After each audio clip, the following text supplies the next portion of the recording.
Hello and welcome. These are some of the things that most affected our funds in October.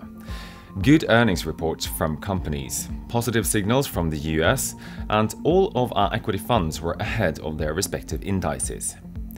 October was a good month for our equity funds, and one of the reasons for this was the lift in mood following the announcement that the US central bank, the Fed, would keep the base rate stable. They also indicated that they have a more positive view of economic developments going forward. The fear of a hard landing in China has abated, both in the markets and the US central bank. There was positive news from South Korea also, home to two of Skagen's largest investments, namely Samsung and Hyundai Motor.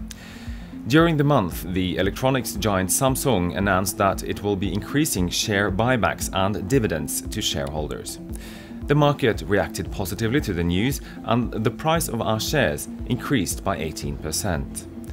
The company's earnings for the third quarter were better than expected and also contributed to the positive development. Car manufacturer Hyundai, which is the second largest holding in Skagen October, also felt the effects of Samsung's share buyback plans. The discount to the fund's preference shares fell sharply. Bearing this in mind, it's not surprising and also gratifying that all the equity funds delivered better returns than their respective benchmark indices in October. Year to date, they still remain somewhat behind their indices, but both Skagen Global and Skagen October are closing the gap. Now let's take a quick look at which of the companies contributed most and least to the fund's performance in October.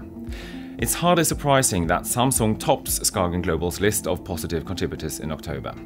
Two US companies, General Electric and AIG, made the next biggest contributions to the fund's return. China Unicom, Wimpelcom and Barclays were the biggest detractors from performance. Samsung is also the largest contributor to Skagen October's performance in the month, followed by Naspers and X5. Naspers has been strong on the back of the strength of Tencent, in which Naspers has a 34% ownership stake. X5 continued its strong performance from previous months.